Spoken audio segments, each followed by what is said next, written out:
Hey Jack and Wilson, you blew my mind today. The deep dive is awesome, and I like to thank both of you. Hey everyone, this is Cleofy again from the Cleofy podcast channel. Today's deep dive is a really deep dive. It might be a little longer, but the analysis of the miracles of the Quran cannot be done in a few minutes. I apologize for the little long video, but trust me, it is full of knowledge. Before further delay, let me put it on in air. Welcome to the deep dive. We're here to extract the really important nuggets of knowledge from the sources you share with us. That's right. And today, we are diving deep into a text famously known as the most memorized book on Earth. A source that, well, for millions, is believed to hold profound insights, maybe even secrets, about creation itself. We are, of course, talking about the Quran. Exactly. Yeah, it's revered as, a holy book, Allah speaking directly to people. And what makes it so compelling is its truly remarkable journey. I mean, from the very first revelation to how it was meticulously compiled and, importantly, how it's remained unchanged for centuries. So our mission today is to take you on, let's call it a condensed journey, a real deep dive into that 23-year divine revelation of the Quran. We want to try and uncover how this ancient text actually came to be. And explore what sets it apart, right? Why does it continue to be such a guiding force for, well, millions around the globe?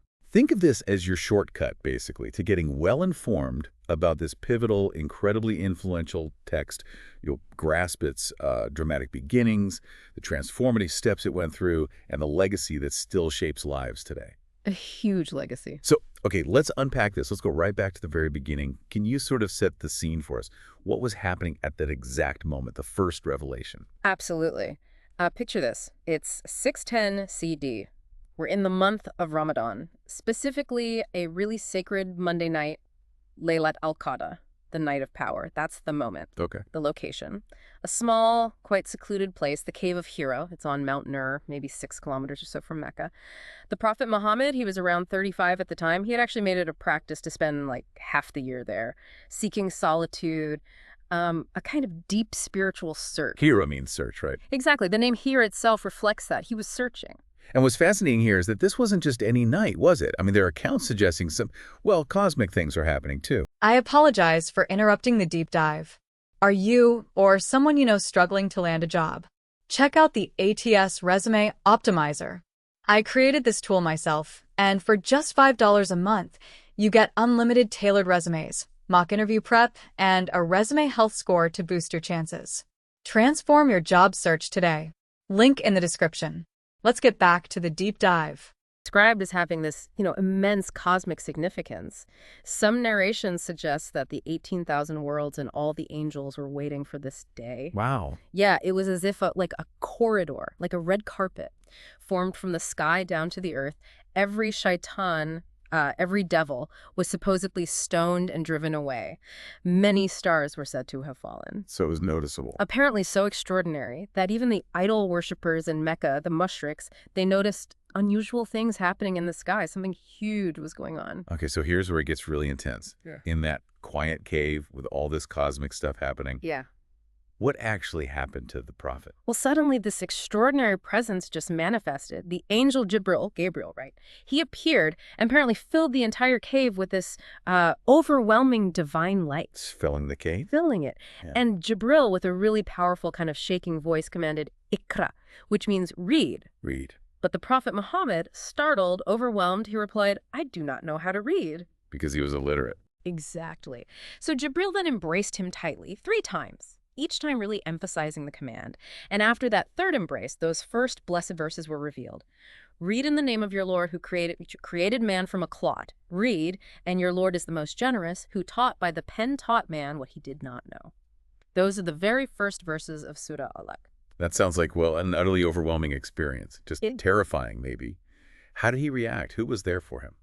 He was, understandably deeply shaken, completely profound encounter. He ran out of the cave, Hira rushed home, and as he ran, it's reported he heard trees, stones, even animals saying, Assalamu alayka ya Rasulullah, peace be upon you, O Messenger of Allah. Wow. And his shock just intensified when he looked up and saw Jibril, the angel, in his true form for the very first time. He eventually gets home crying out, Zamir, Zamaluni, cover me, cover me. Just wanting comfort. Yes, and his wife, Khadijah, she immediately covered him, gently tried to calm his terror. Khadijah's reassurance in that moment, it sounds so powerful. What did you actually say to him? How did her wisdom kind of guide him through that initial shock? Well, once he'd calmed down a bit, he told her everything that happened, and her response was just full of wisdom, compassion. She reminded him of his character, right? His unwavering honesty, his kindness to family, his hospitality. She told him, essentially, Allah will never leave you alone, will never shame you. What a thing to hear. Such crucial comfort. And then, after some time, Jibril came again, this time reciting the first 5 verses of Surah Mudathir, "O you who are wrapped up, stand up and warn."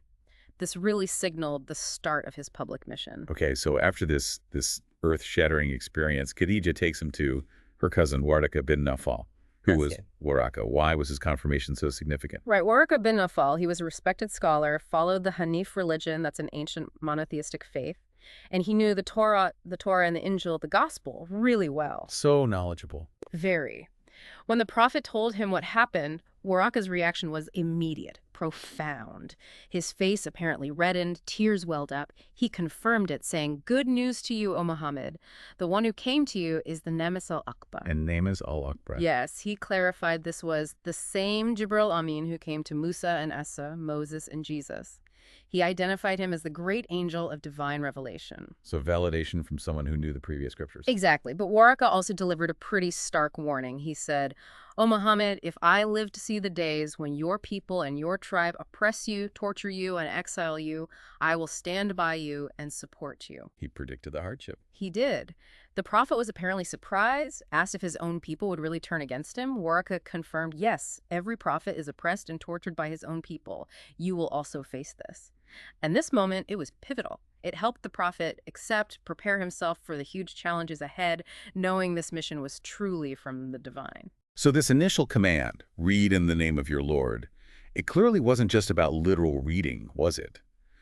What was the sort of broader message, the impact right at the dawn of this new era? Precisely. It wasn't just about literacy. It was a profound announcement signaling, the birth of a whole new era, like a light piercing through darkness. It was meant to enlighten hearts with knowledge and faith, constantly reminding people of Allah's greatness, the wisdom woven into all of creation, and importantly, choosing an ummi, an illiterate messenger, it really underscored that the Quran's power and wisdom came directly from Allah, not from human skill. Makes sense. That first revelation was just the start, the first step in this divine journey that would span 23 years. A journey designed to prepare the prophet for immense trials and ultimately to gift humanity with what believers see as an eternal guide. Now, a really crucial point about the Quran's revelation, one that often surprises people, is that it wasn't delivered all at once, right? It came down part by part over 23 years. What was the wisdom behind that gradual process? Well, this step-by-step method was seen as a profound divine mercy, really.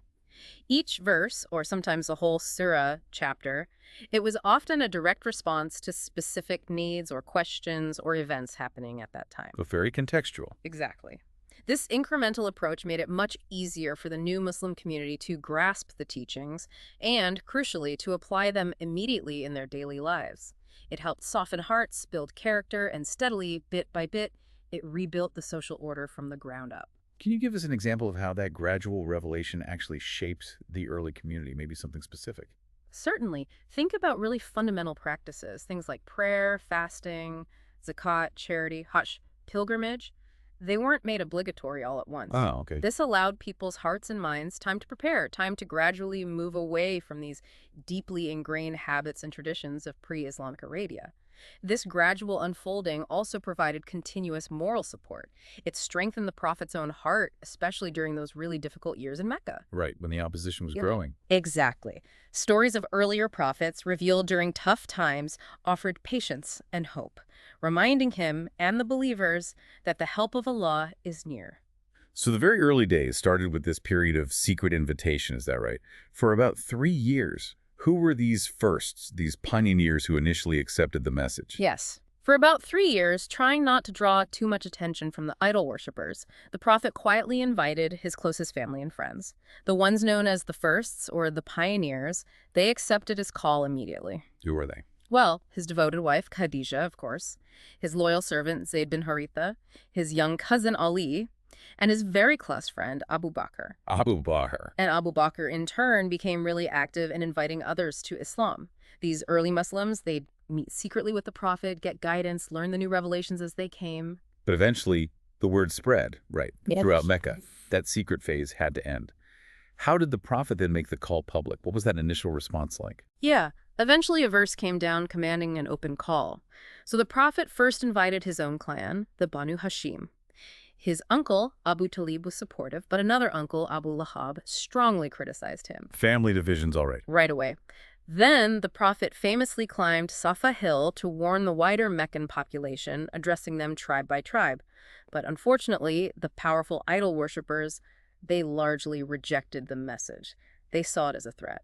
Speaking of challenges, what's particularly striking about the Quran's social principles is how revolutionary they must have seemed in the 7th century world. Can you highlight maybe one or two examples that really would have shaken things up? Oh, absolutely. These principles were, well, nothing short of groundbreaking for their time.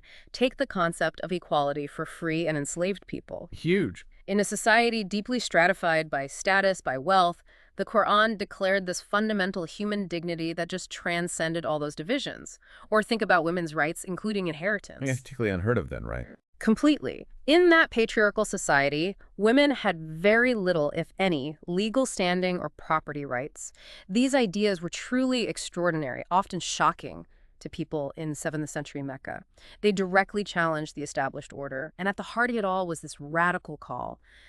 Worship the one true Allah, abandon idol worship. Which hit the powerful figures where it hurt their wallets and traditions. Exactly. That revolutionary message naturally led to fierce confrontation. Mecca's rich merchants were deeply disturbed. Their income relied heavily on idols attracting pilgrims, the slave trade. They weren't about to give that up easily. So they pushed back hard. Very hard. Those clinging to the old ways stood strongly against Prophet Muhammad. They resorted to violence, torturing him and his followers, trying everything to suppress the mission. It didn't work. Astonishingly, despite the torture, the threats, the social exclusion, the number of followers just kept increasing. It showed this unwavering faith. They'd declare, Ashhadu an ilaha illallah, ashhadu anna Muhammad Rasulullah. I bear witness there is no God but Allah, and Muhammad is his messenger. Incredible resilience. And throughout these trials, believers felt Allah was continuously supporting them, sending revelations, guiding them, giving hope and strength. And what about the scope of this message? Was it just intended for the people of Mecca back then? No, and that's what's truly remarkable, its universal scope. It was proclaimed not just for the Muslims at that specific time and place, but also for all humanity. It was meant to rule over all times beyond their own age. A timeless message. That's the belief. And many see this itself as great miracle. Think about it. In just 23 years, with very limited resources, under constant pressure, this relatively small group, guided by these revelations, managed to morally reform an entire nation, an entire region. They even taught people who were largely, ignorant about cleanliness and every aspect of human life, completely transforming society.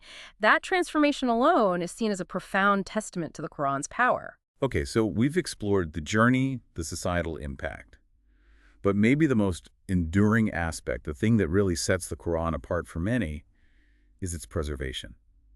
How was it kept intact from revelation right up to today? You've really hit on one of the most remarkable aspects of its history, the miracle, as believers call it, of the Quran's preservation. It shows incredible devotion from early Muslims, and from their perspective, a clear divine promise being fulfilled. How did they do it? Was it written down immediately? It was safeguarded in two crucial complementary ways right from the start: orally, through memorization, and in writing. Okay, let's take the oral side first. This memorization tradition, hifz.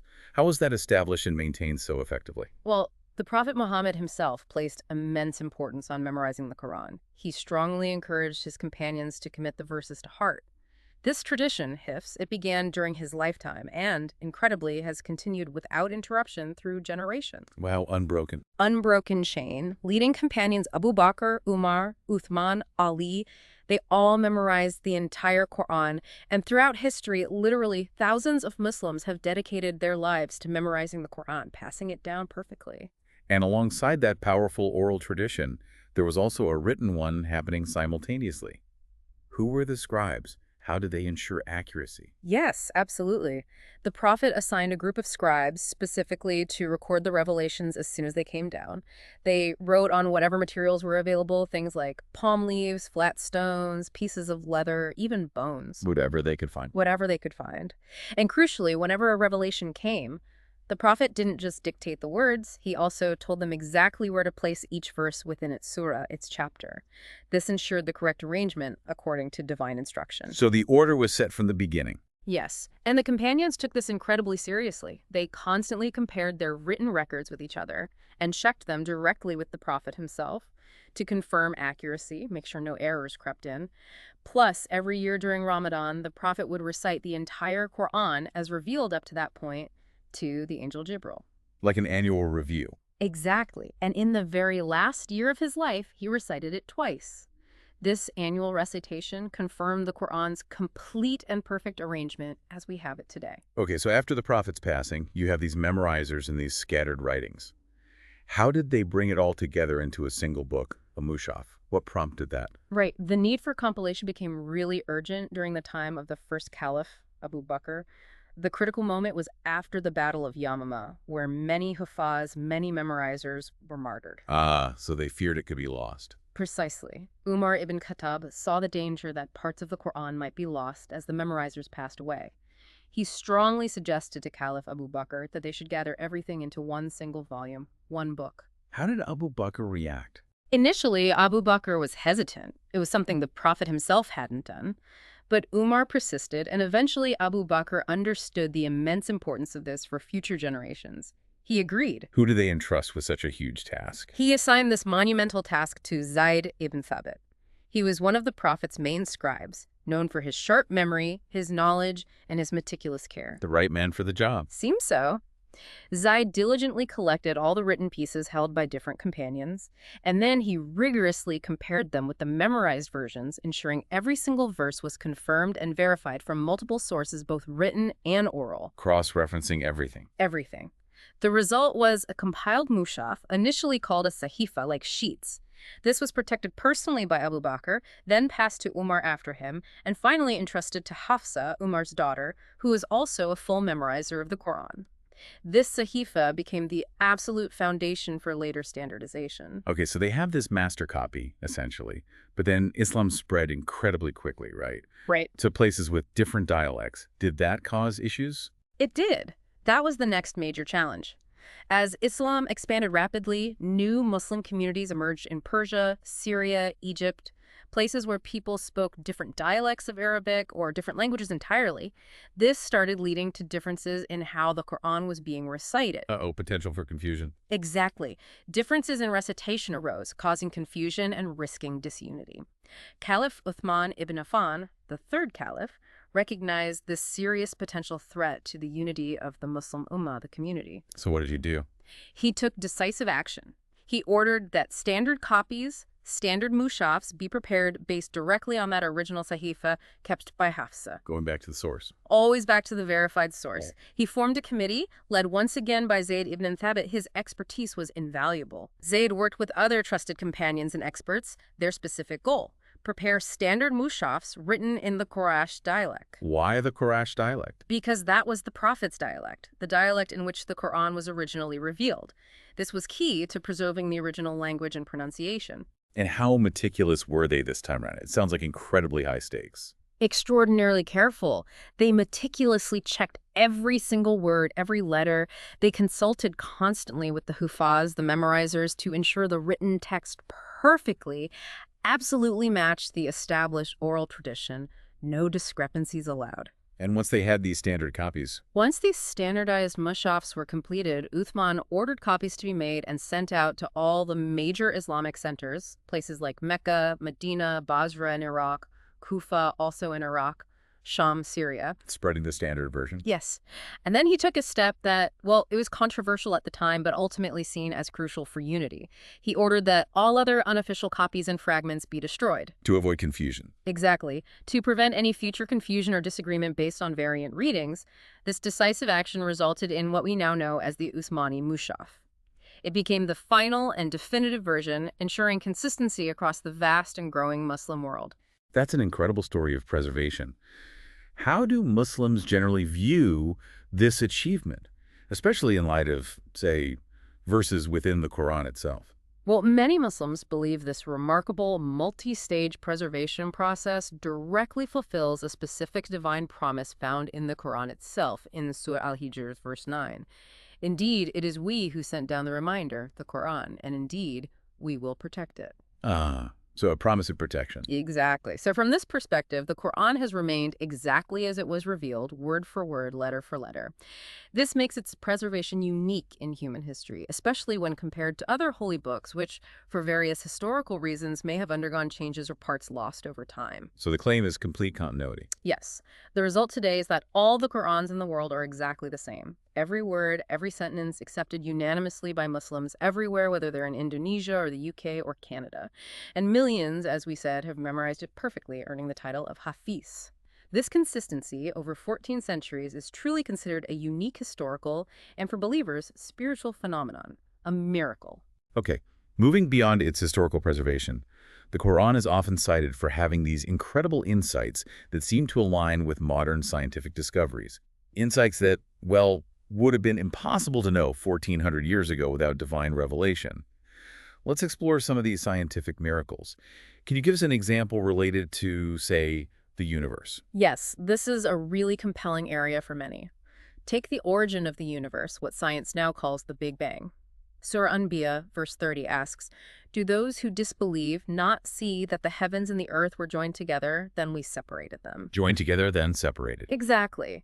This concept of a singular unified beginning, followed by a separation or expansion, was articulated centuries before modern cosmology developed the Big Bang theory in the early 20th century. The parallel is quite striking. That is interesting. What about the universe's evolution after that initial moment? Does the Quran say anything about, like, expansion? It does, yeah. Surah Dariyat, verse 47 states, "We built the heaven with power, and we are expanding it." Explicitly expanding it. Explicitly. This aligns very closely with Edwin Hubble's discovery back in 1929 that the universe isn't static, it is indeed continuously expanding. For many believers, this suggests a knowledge far beyond human capacity at the time of revelation. Okay, those are huge cosmic scale things. Does the Quran also offer surprising insights into something maybe closer to home, like the human body, embryology perhaps? Absolutely, and this is one of the most detailed and often cited examples.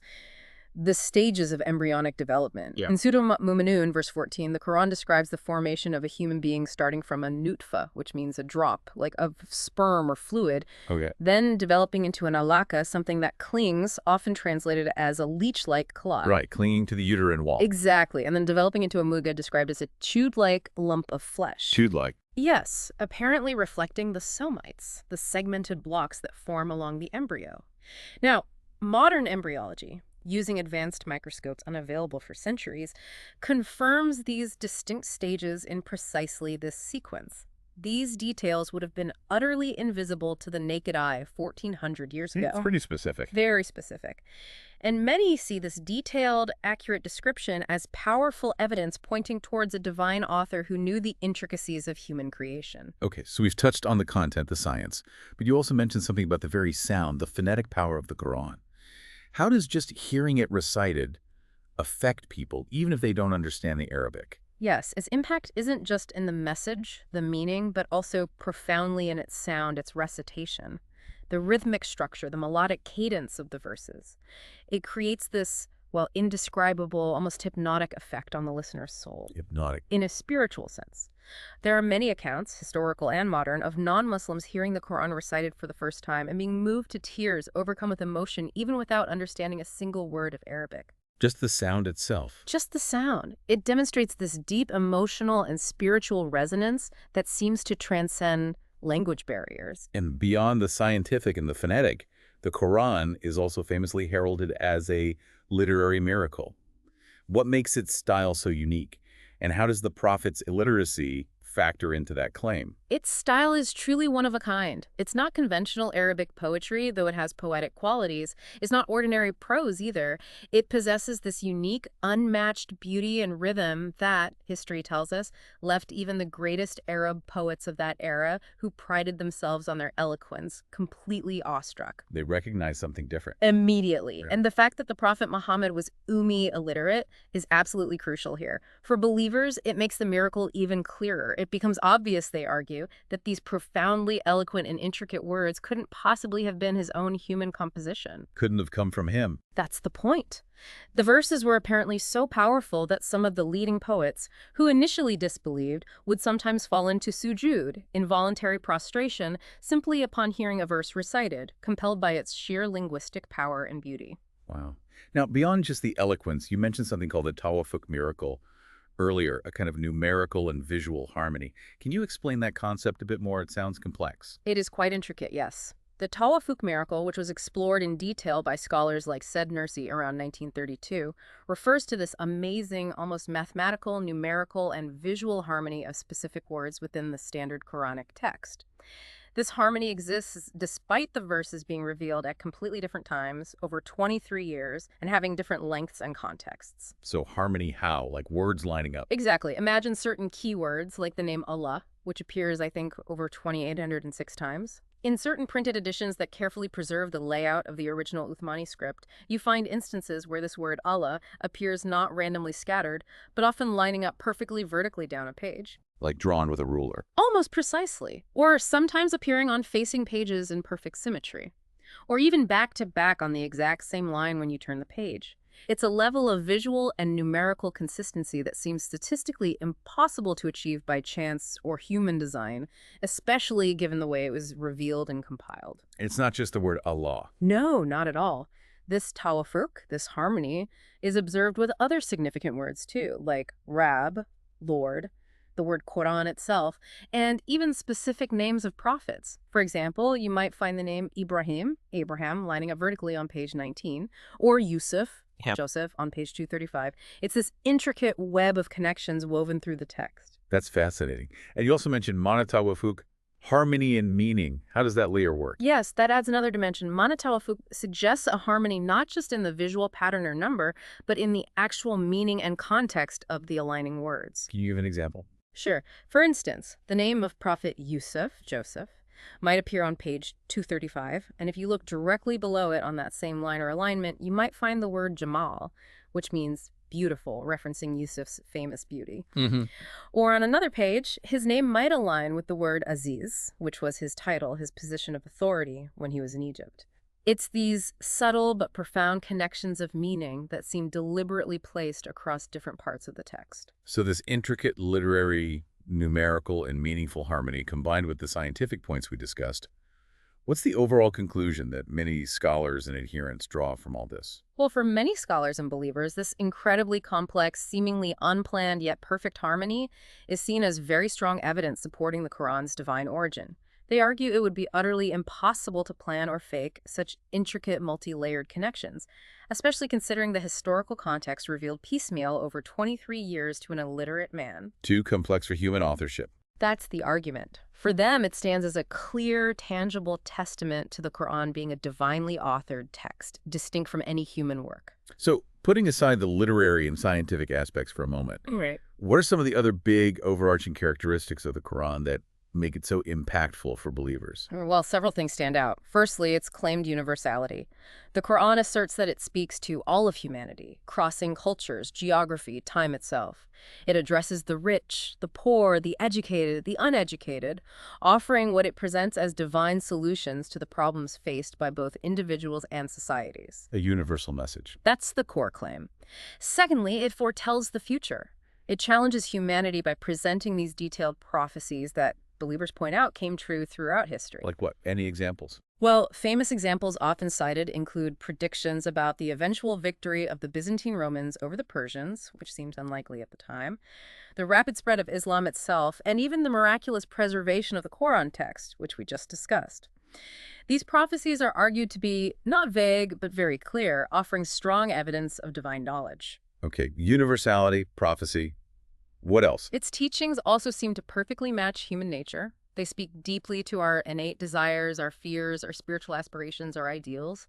It offers a balanced approach to life, explicitly forbidding extremes in worship or worldly pursuits, encouraging moderation in everything, relationships, social matters, personal conduct. A middle path.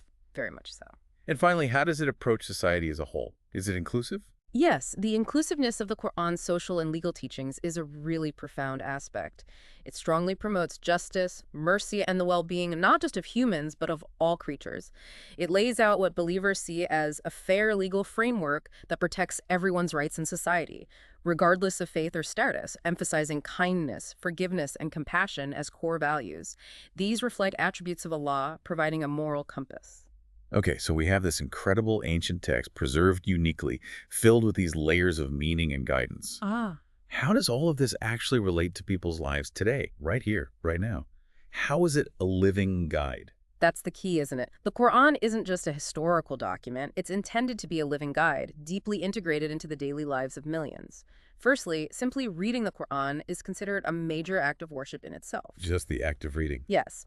The Prophet Muhammad famously said, whoever reads one letter of the Book of Allah will have a reward for it, and each reward is multiplied 10 times. This provides immense encouragement for consistent engagement with the text, even if it's just a little each day. So reading is rewarded. What about sharing its knowledge? Is that encouraged? Oh, absolutely. Teaching the Quran is considered one of the very best actions a Muslim can perform. The Prophet also said, the best among you are those who learn the Quran and teach it. The best among you. High praise. Sharing its teachings, whether through formal classes or just simple conversations with family or friends, is seen as amplifying its blessings. Every person you guide towards understanding or appreciating the Quran, every life it touches positively through your efforts, becomes a form of continuous charity, or sadaqah jariyah. Sadaqah jariyah. Yes, charity whose rewards continue to flow to you even after you pass away. It's seen as an investment with eternal spiritual dividends, a ripple effect of goodness. And finally, just on a daily basis, how does it enrich a person's spiritual life, their connection with God? It fundamentally enriches daily worship.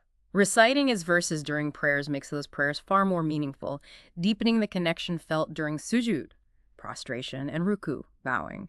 It also guides our du'as, our personal supplications, teaching us how to ask Allah for both worldly needs and eternal well-being, strengthening that direct line of communication with our Lord. It truly serves as that eternal guide, offering for its adherents fundamental solutions and comfort for the challenges we face as individuals and as societies in any age. We've covered an incredible amount today, really journeyed from the Quran's miraculous first revelation way back in the cave of Hira through its painstaking, unique preservation process. Quite unique. To its profound scientific, literary, and societal impact that continues across centuries. It's a lot to take in. It really is. And considering that depth of knowledge we've touched on, contained within the Quran, revealed and preserved in these really unique ways for over 1,400 years, what does this tell you, the listener, about the nature of divine communication? What might its relevance be for guiding humanity, well, in any age? Yeah. How does a text whose preservation and content so many people believe simply defy human explanation? How does that challenge or maybe expand your understanding of knowledge, of faith, of the universe itself? We certainly hope this deep dive has given you plenty to reflect on. Thank you for joining us for today's podcast. I hope you've gained some valuable insights. If you're a truth seeker, yearning for divine light and ready to step out of darkness, now is your moment. The truth is that Allah is the one and only creator of the universe. He has sent over 124,000 messengers and prophets to guide humanity, starting with Adam and culminating with the final messenger, Prophet Muhammad, peace be upon them all. If you resonate with this message, you might be ready to embrace Islam. Simply recite the Shahada, the Islamic declaration of faith. For further support, feel free to join our WhatsApp group. You can send us a private message there. The link is in the video description. Don't wait until it's too late. We look forward to connecting with you soon.